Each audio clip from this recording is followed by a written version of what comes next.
You know, they say you can't take it with you. And that's true. But what they don't tell you is the pure, unadulterated pleasure feel in deciding exactly what gets left behind, and to whom. My name is David Ellington, and if you're listening to this, well, the will has been read, and the fireworks have begun. I should have seen the blueprint for my family's greed in the way my grandson, Kyle, would eye a plate of French fries. Not with hunger, mind you, with absolute, unvarnished contempt. He'd look at that golden, salty goodness like it was a personal insult, a mortal enemy he had already vanquished. At my 80th birthday dinner, at a beautiful steakhouse he'd chosen specifically for its decadent, triple fried potatoes, he pushed his plate away with a sigh so dramatic you'd think he'd just been asked to eat a handful of dirt. "Grandad," he said, his voice this low, condescending per head perfected from all those wellness influencers he follows. "I can't. I just can't. The trans fats, the acrylamide, the sheer oxidative stress on my cellular mitochondria. It's literal poison."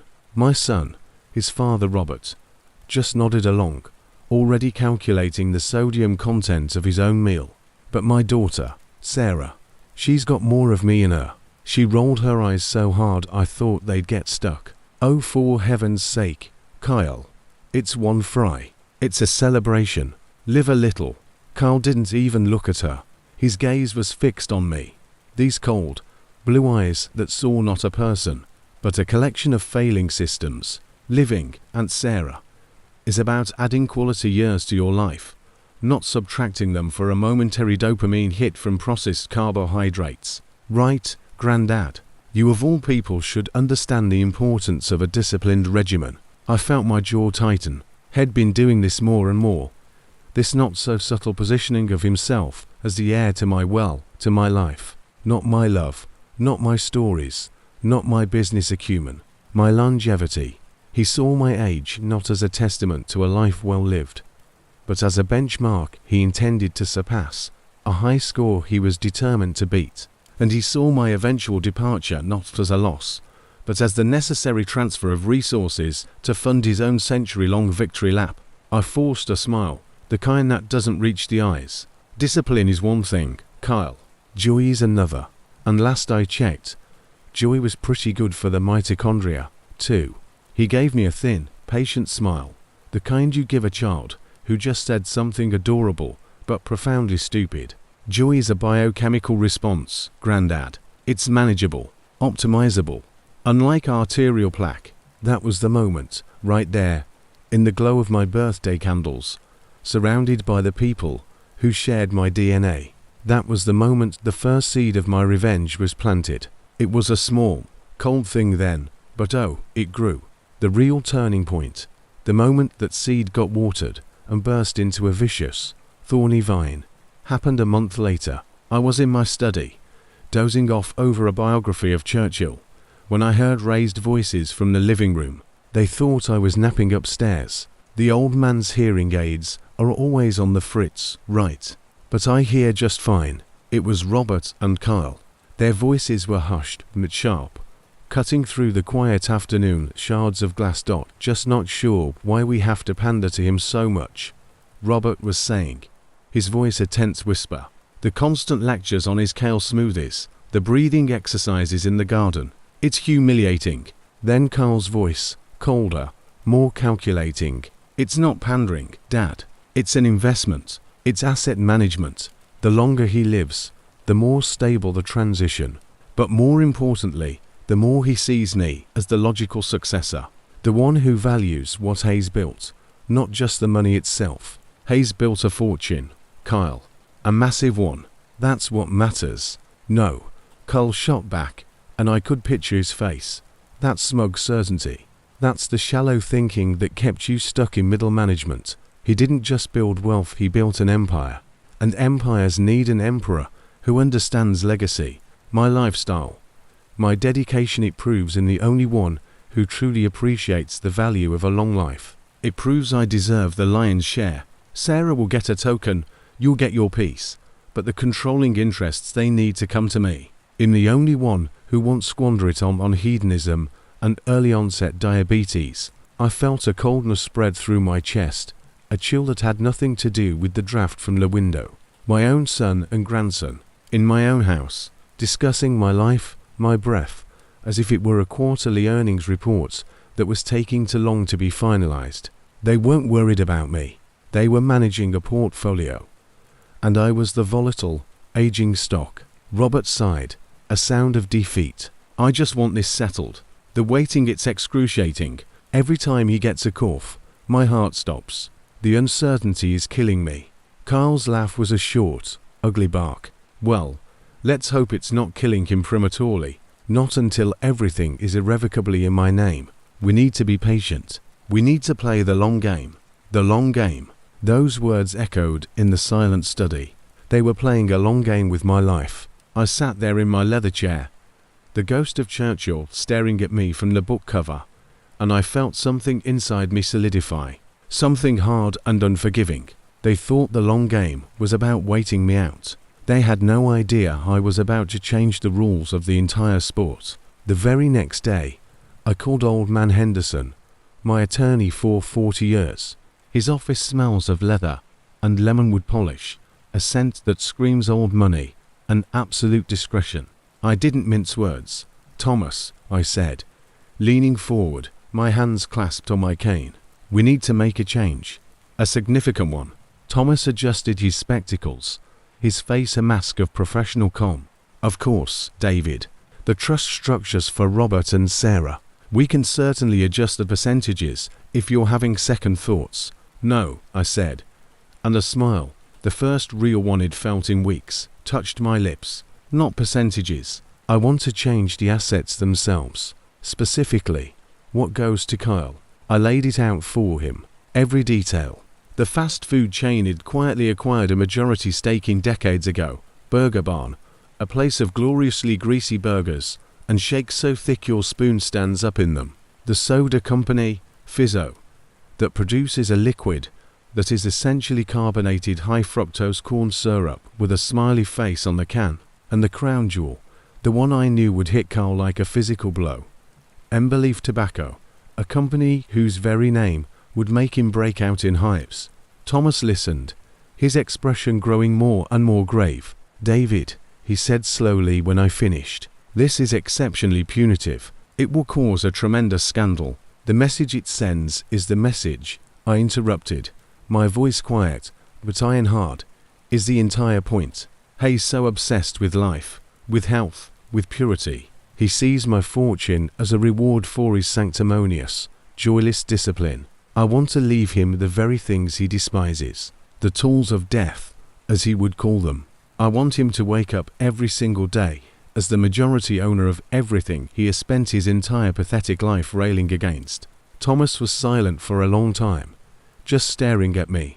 And the note? He finally asked. I picked up a pen from his desk, a heavy, expensive fountain pen, and scrawled it on a legal pad. I pushed it across the polished wood. He read it. Since you care so much about life, I'll leave you the tools of death. He looked up, and for a fleeting second, I saw not my lawyer, but an old man who understood the depth of a wound that could inspire such a thing. He gave a single, slow nod. It'll be done. Walking out of that office, I felt a weight lift from my shoulders that I hadn't even known was carrying. The die was cast, the trap was set, the only thing left to do was wait. And I was very, very good at waiting. The following months were a masterpiece of theatre on my part. I leaned into their expectations. I'd let Carl catch me sneaking a vegetable platter instead of the potato chips I actually wanted. I'd ask him about his latest biohacking supplements, nodding sagely as he explained about NAD Plus boosters and cryotherapy chambers. I even let him drag me to a sound bath meditation session, where I spent an hour trying not to snore loudly amidst the gongs and chanting. The more I played the feeble, impressionable patriarch, the more his confidence grew. The greed in his eyes became a barely concealed glow. The final performance was my 81st birthday party. It was a smaller affair, just family, at my home. Cole presented me with a gift wrap box. Inside was the most absurd, complicated piece of technology I've ever seen, a wearable device that monitored everything from my heart rate variability to my REM sleep cycles. syncing it all to an app on his phone so he could track my health metrics in real time. "It's the latest model, Grandad," he said, beaming with pride. "Now we can really optimize your wellness journey. We can add years." I held the cold, sleek gadget in my hand, and I looked at his face, so full of arrogant certainty. He wasn't giving me a gift. He was installing a monitoring system on his most valuable asset. I felt a surge of such pure, undiluted fury that for a second I saw a red haze. But I just smiled that old, wobbly smile of mine. "Why, thank you, Kyle," I said, my voice a frail whisper. "You're always thinking of me." "Always, Grandad," he said, patting my hand. "In thinking of your legacy." If only he knew. If only he had the faintest clue that the legacy I was crafting for him was his own personal hell, dressed up in a burger wrapper and a cigarette pack.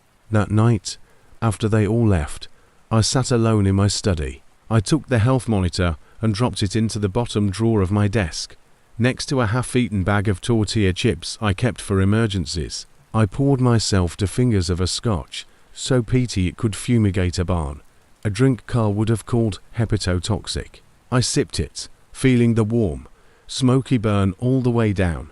The stage was set. The players were in place, utterly oblivious to the roles I had written for them.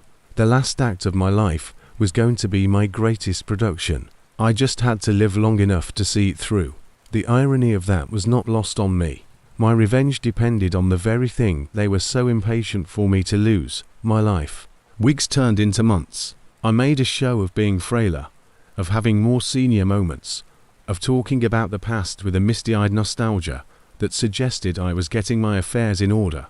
The hawks were circling, and I was the old wolf on the hill, pretending to sleep.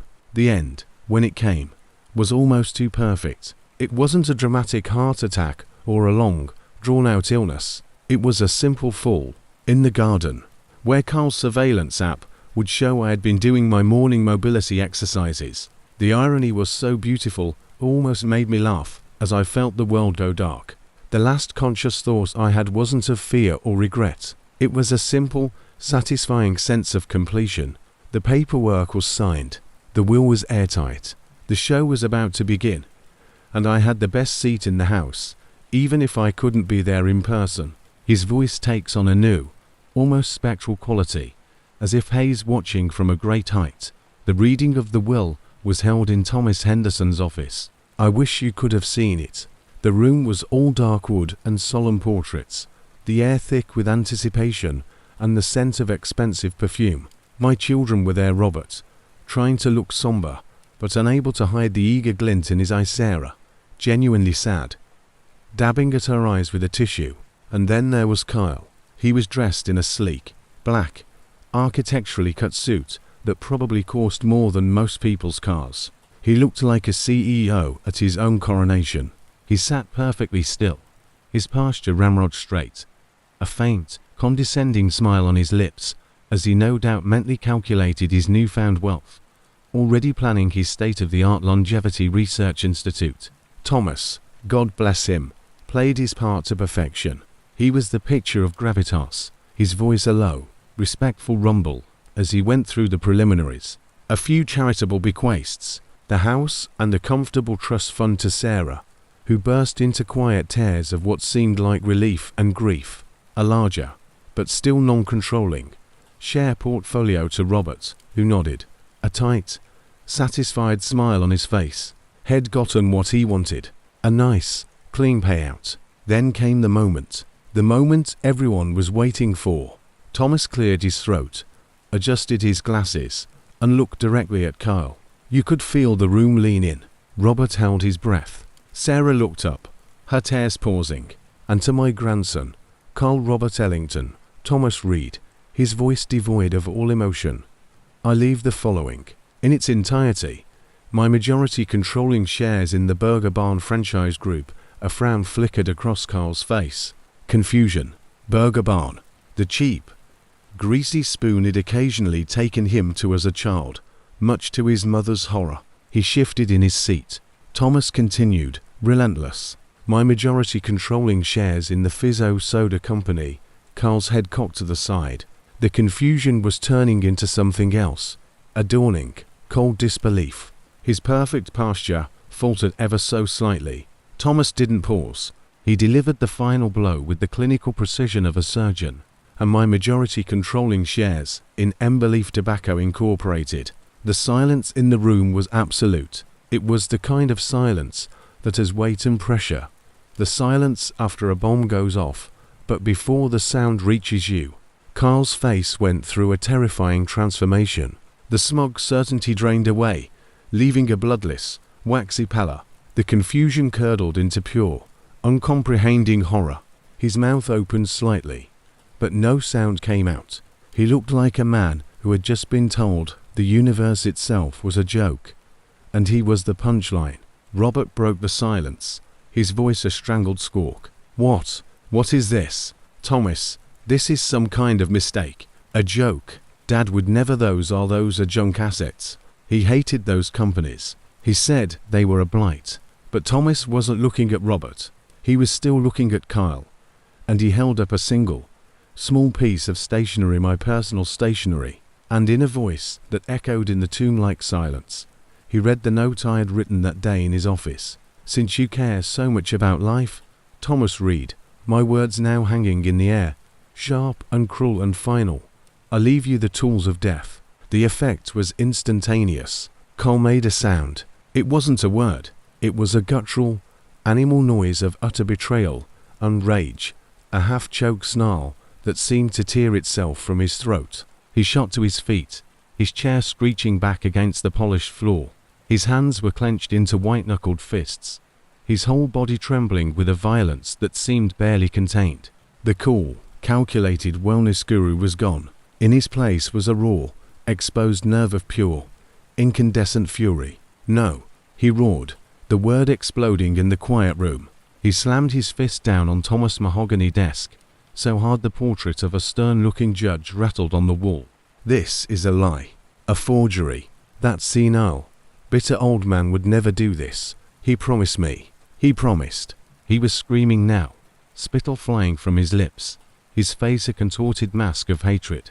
All pretense, all his carefully cultivated image of serene control, evaporated into the air like smoke. He was just a greedy, entitled boy who had just had his favorite toy smashed in front of him. Sarah was staring, her hand over her mouth, her eyes wide with shock, but also was that a flicker of understanding, of grim satisfaction. Robert was still sputtering, trying to process the financial implications, the public humiliation. You can't do this, Kyle yelled, pointing a shaking finger at Thomas. He'll contest it. We'll take this to every court in the country. It'll prove he wasn't of sound mind. He was a crazy old fool. Thomas remained impeccably calm. He placed the note carefully back into the folder. The will has been thoroughly vetted, Kyle, he said, his voice cool. It is ironclad. Your grandfather was of perfectly sound mind. In fact, he added, a subtle, devastating twist of the knife. I haven't seen him more clear-headed in years than when he gave me these final instructions. That was the second bomb. The implication that this wasn't a mistake or senility. This was deliberate, calculated, personal. Cole staggered back as if physically struck. The anger on his face began to curdle into something else, something far more terrifying, a cold, bleak despair. He looked around the room, at his father's bewildered greed, his aunt's shocked pity, the lawyer's impenetrable calm, and he saw it. He saw that he was alone in the ruins of his own expectation. He saw that the long game he thought he was playing, he had already lost it. Spectacularly, he didn't say another word. He just turned, his movements jerky and uncoordinated, and stumbled out of the office, leaving the door swinging open behind him. The sound of his choked, ragged breathing was the only thing that followed him out, and in the ringing silence he left behind, as Robert began to loudly protest and Sarah began to cry quiet tears of confusion, the full weight of my revenge settled over the room. It was done. But it wasn't over. Not by a long shot. Because a man like Kyle, a man whose entire identity was built on a foundation of superiority and control, doesn't just accept a defeat like this. He doesn't just walk away. He either shatters completely, The silence in that office after Cole stormed out, it was thicker than the fog on the Thames. You could have bottled it and sold it as pure, uncut shock. Robert was the first to break it, of course. His greed was a simple, straightforward engine, and it had just been fed a tank of bad fuel. He turned on Thomas, his face mottled with red and white patches of fury and confusion. "Thomas, what in God's name is the meaning of this?" he demanded, his voice cracking.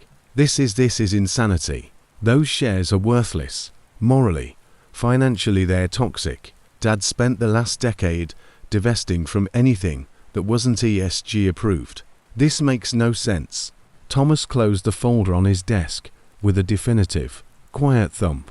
The meaning, Robert, is precisely what it says on the page. Your father was very specific. Specific. He was specific to give my son, the keys to 3 companies that represent everything he spent his life building a reputation against. Robert was practically shouting now, his carefully cultivated corporate demeanor in tatters. Do you have any idea what this will do to Carl?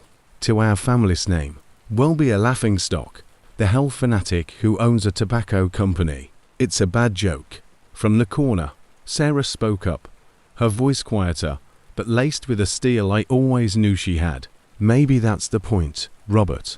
Robert whirled on her. What point could there possibly be? Maybe Dad got tired of Carl treating him like a science project, she said, her eyes not wavering from her brother's. Maybe he got tired of all of us watching the clock instead of talking to the man. Maybe this is the joke, and Carl's the punchline. I felt a surge of pride, so strong it was almost a physical sensation. Sarah saw it. She might not have seen the whole, intricate tapestry of my revenge, but she saw a thread of it. She understood that a line had been crossed. Robert just stared at her, baffled. His world was balance sheets and market shares. The complex, emotional currency of a wounded father's heart was a language he'd never bothered to learn. That's ridiculous. This is business. This is legacy. This is, he floundered, gesturing wildly at the now empty doorway where his son had vanished. This will destroy him. Or, Thomas interjected calmly, it will reveal him. Now, if there are no more questions regarding the legal and binding execution of the will, he effectively dismissed them. The show was over. The damage was done. But out in the real world, the show was just beginning. Kyle, as it predicted, did not shatter quietly. The first news of his response came not from the family gossip mill, but from the business section. A week after the reading, a terse, furious press release was issued from a newly formed corporate entity Carl hastily assembled, trying to put as much legal distance between himself and his new assets as possible. The headline was brutal. Ellington heir vows to dismantle and divest controversial inheritance. I remember reading it online. That familiar, cold smile touching my lips. Oh, Carl, you took the bait. You took it hook, line, and sinker. The article quoted him extensively. He called the bequest a grotesque parody of responsible stewardship and a posthumous act of environmental and social vandalism. He promised to liquidate the shares for symbolic value, if necessary, and donate the proceeds to organizations dedicated to undoing the harm these companies represent. He thought he was so clever. He thought he could just refuse the game, dismantle the board, and walk away with his sanctimony intact. He thought my revenge was the ownership itself. But I was wrong, dead wrong. He had no idea that the real trap was sprung the moment he tried to get rid of them. His high-minded press release was met not with applause, but with a wall of pure, unadulterated legal and financial hell. You see, you can't just dismantle a majority stake in a major tobacco company. There are contracts. There are licensing agreements that stretch out for decades. There are shareholders' agreements with clauses so Byzantine they'd give a Talmudic scholar a headache. Liquidating a controlling interest isn't like selling a used car. It's a years-long process of regulatory approvals, board votes, and potential lawsuits from minority shareholders who would rightly see a fire sale as a violation of fiduciary duty. And that was just the tobacco company. The fast food chain and the soda company had their own nightmares: franchise agreements, syrup supply contracts, real estate leases. These weren't just stocks, they were massive, groaning, bureaucratic machines. And Kyle, the sleek, efficient biohacker, had just been strapped into the driver's seat of all three. His first meeting with the board of Emberleaf Tobacco was a thing of beauty, a story that filtered back to me through a very amused, very well compensated source on the inside. Kyle walked into a mahogany-panelled room full of old men who smelled of cigar smoke and old money. He was wearing one of his architectural linen suits, probably hoping his aesthetic would signal his moral and intellectual superiority. He laid out his plan, his divestiture strategy. He talked about ethical pivots and wind-down procedures. He used words like sunsetting and conscious uncoupling. The board chairman, a man named Arthur Finch, who had been in the tobacco business since before Kyle was a glimmer in his father's eye, listened patiently. He took a long, slow draw of his cigar, a direct, glorious act of defiance in the face of Kyle's health-obsessed presence, and blew a perfect smoke ring across the table. "Son," he rasped, his voice like gravel rolling downhill, "that's a very pretty speech, but it's also a fantastic way to get every single one of us sued into oblivion by our partners, our distributors, and the good people of North Carolina who grow the leaf we're under contract to purchase for the next 7 years. You don't own a company like this. You're its current custodian. Your job isn't to dismantle it. Your job is to make sure it keeps making money. For everyone, including you." Kyle's face, my source told me, went through a fascinating series of colors, from white with outrage, to red with fury, to a sort of greenish gray as the reality of his prison sentence began to sink in. He wasn't a liberator. He was a warden. And the inmates were running the asylum.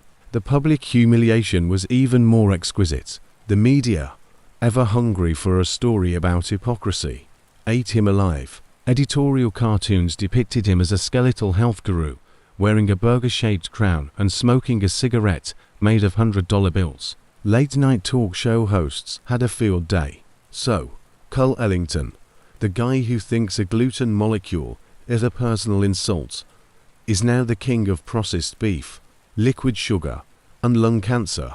One host quipped, his morning routine used to be meditation and a wheatgrass enema. Now it's reading profit reports from a company that sells cigarettes to teenagers.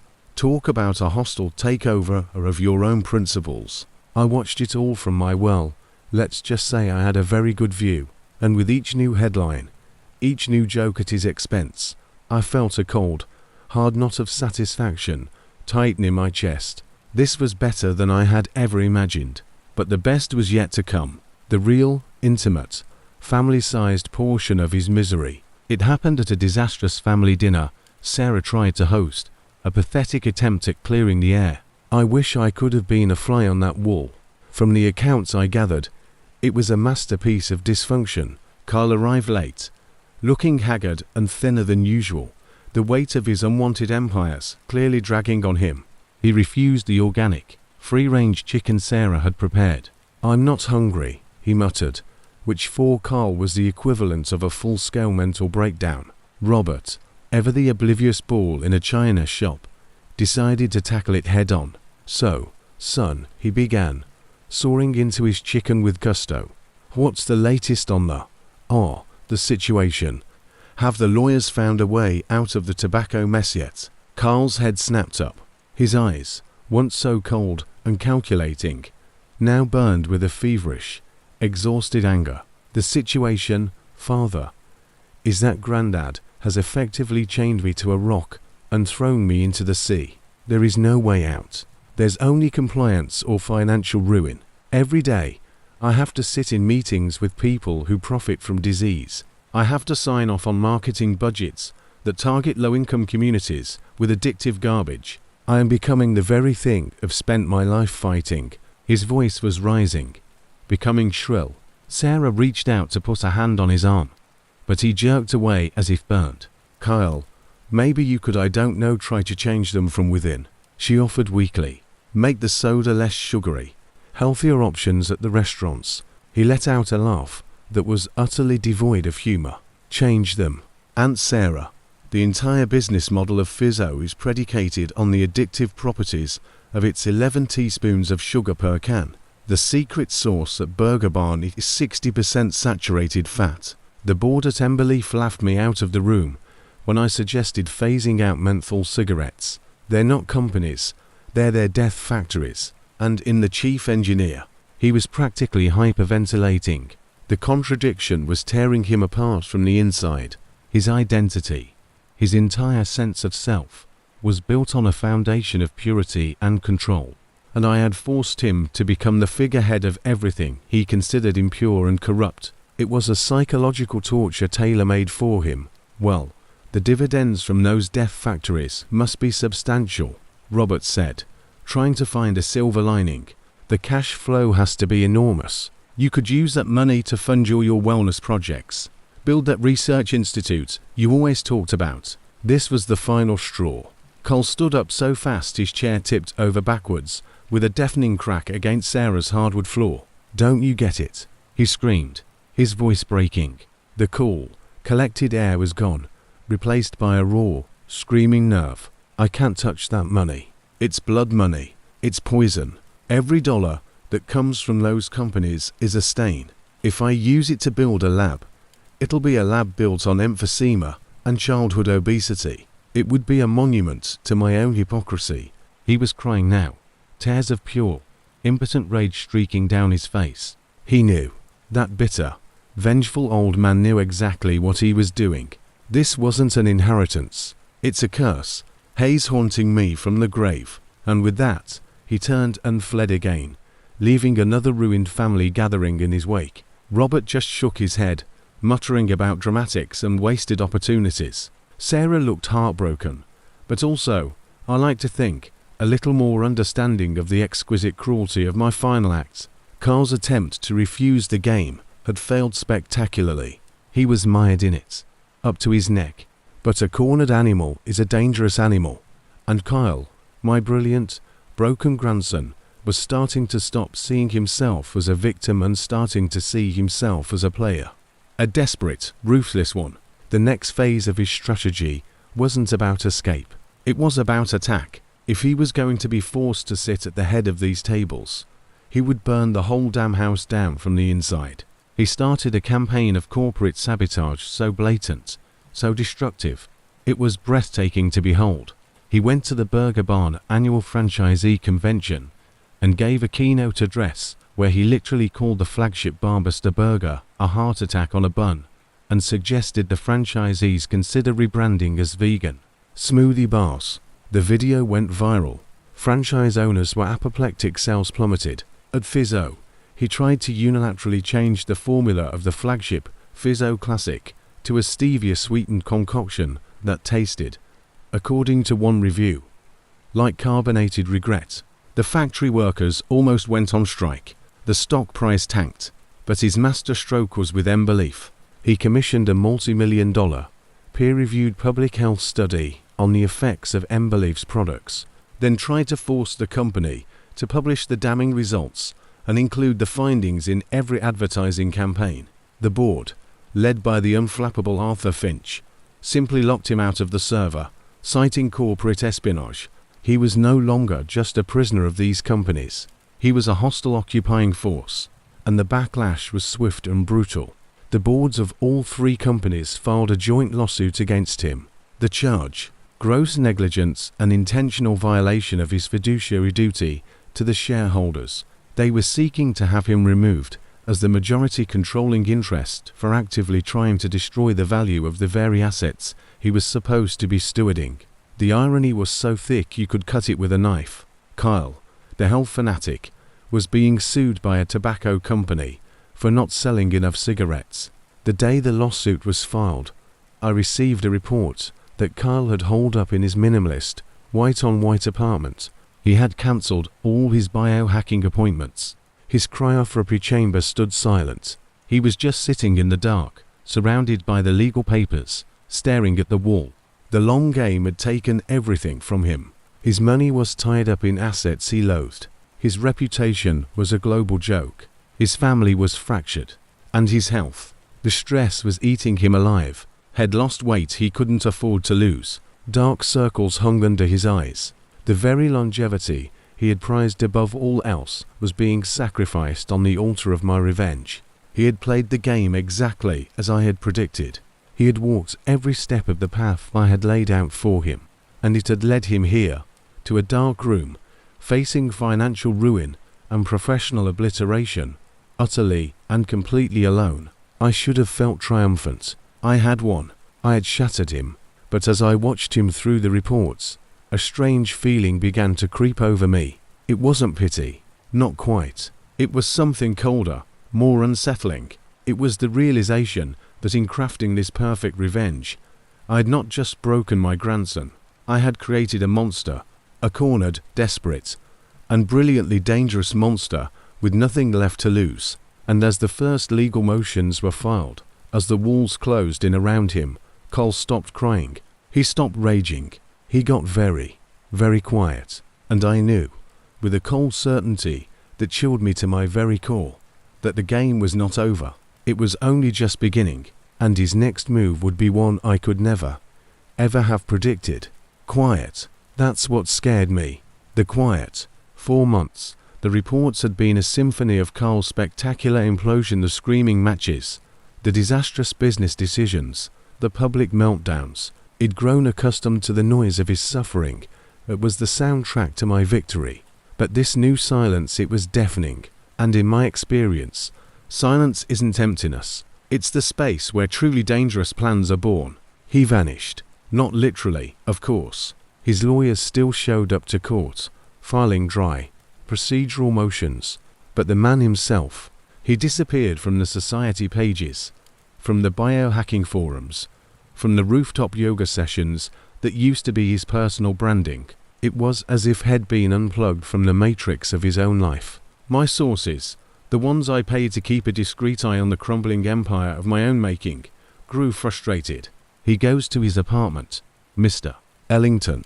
He stays there. He orders groceries online. That's it. He's given up. But I knew better. Carl didn't have a give-up setting in his genetic code. His entire existence was a monument to relentless, obsessive striving. If he was quiet, it was because he was listening.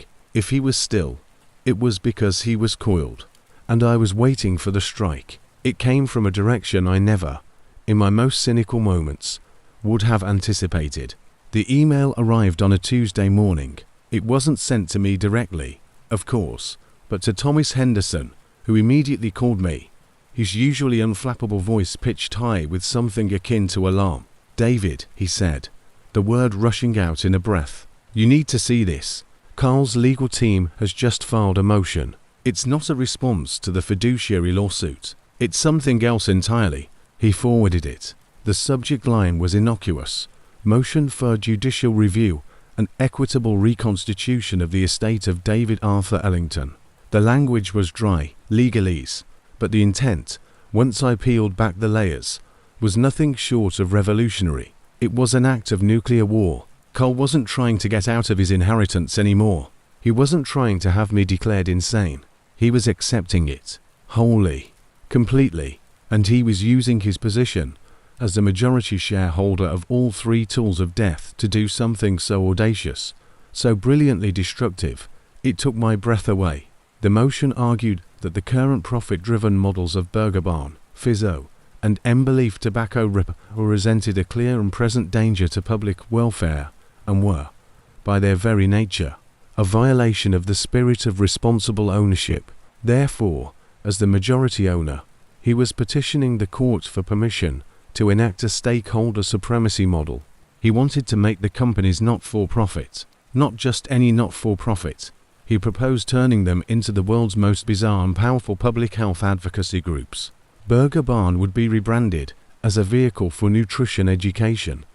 Its restaurants converted into community kitchens offering free, healthy meals. Fizzo would cease production of soda and become a funder of clean water initiatives in underserved communities, and Embeleaf Tobacco Embeleaf would be transformed into the largest anti-smoking crusade in human history, using its vast financial reserves and infamous brand recognition to lobby for draconian regulations against itself.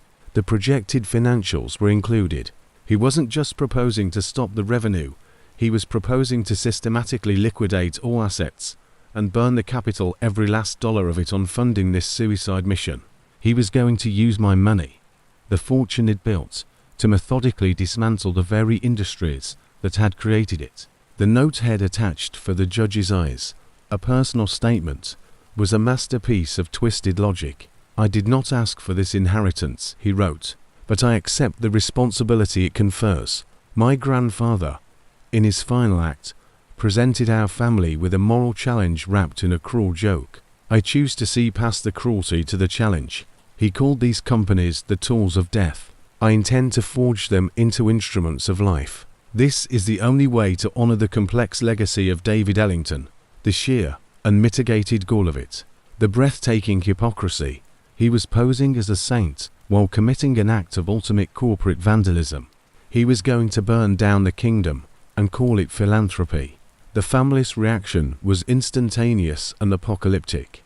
My phone, the private line, rang off the hook. It was Robert, his voice a hysterical shriek, completely unhinged. "Hayes insane.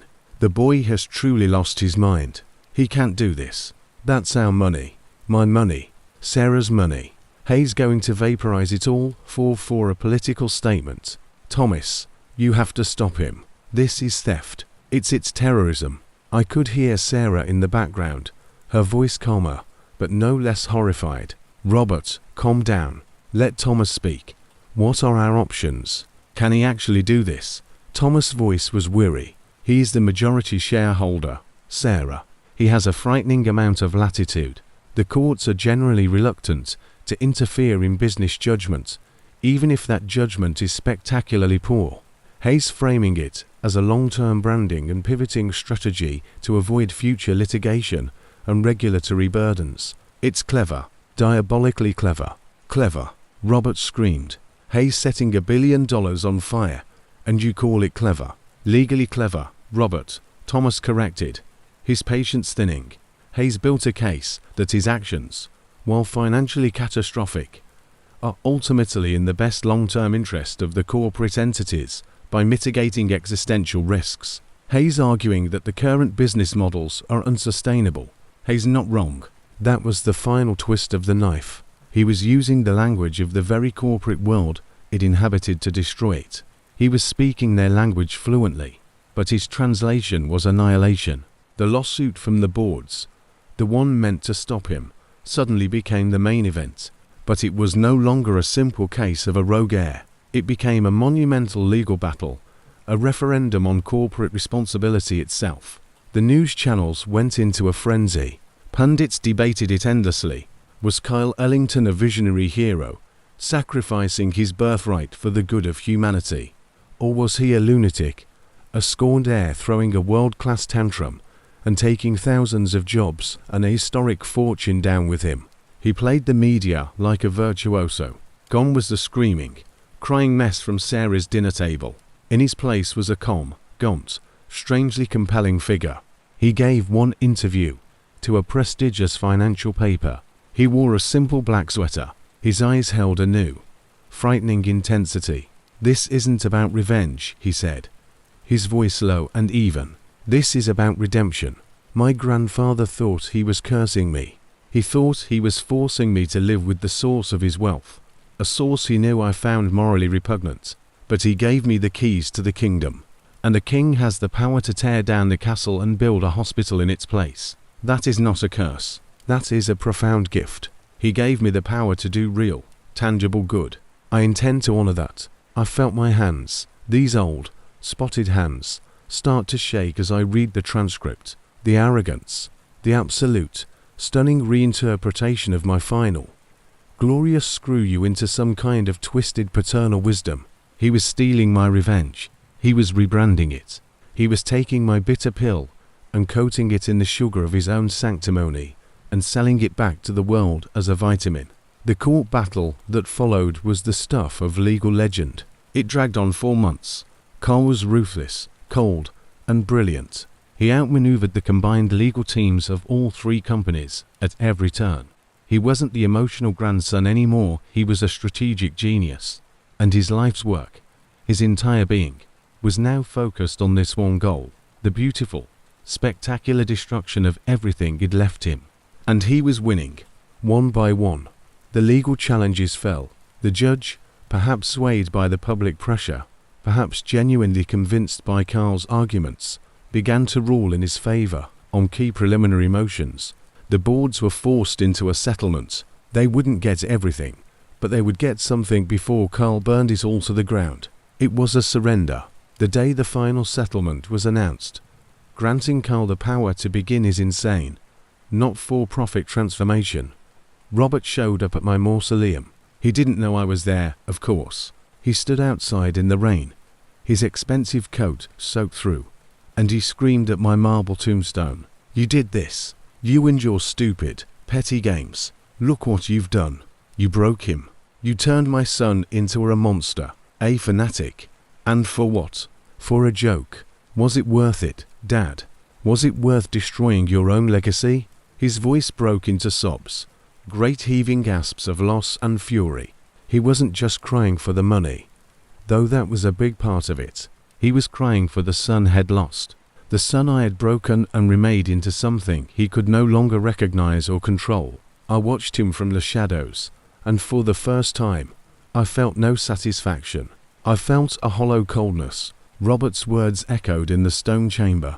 Was it worth it? Carl had won. He had taken my revenge and made it his own. He had emerged from the rubble not as a broken man, but as a feared and famous one, a radical visionary. He was giving interviews on national television, talking about his plans with a chilling, serene passion. The media that had mocked him now revered him. He had transcended greed. He had achieved a kind of terrifying, altruistic sainthood, funded by the ashes of my life's work. I had wanted to chain him to the rock. I hadn't realized he would learn to love the sea. The story should end there, the bitter old man outsmarted by the very bitterness he instilled in his air. But life and death have a way of adding one final, postscript twist. A new report landed on my desk, from a different source, one he'd paid to dig deeper, to look past the legal and financial and into the personal. It was a photograph, taken from a long lens. It showed Carl, not in a studio or a courtroom, but in the dim back room of a dive bar. He was alone at a small table, and on the table in front of him was a half-empty glass of a murky brown liquor, and next to the glass was a pack of Emberleaf cigarettes. The report contained more.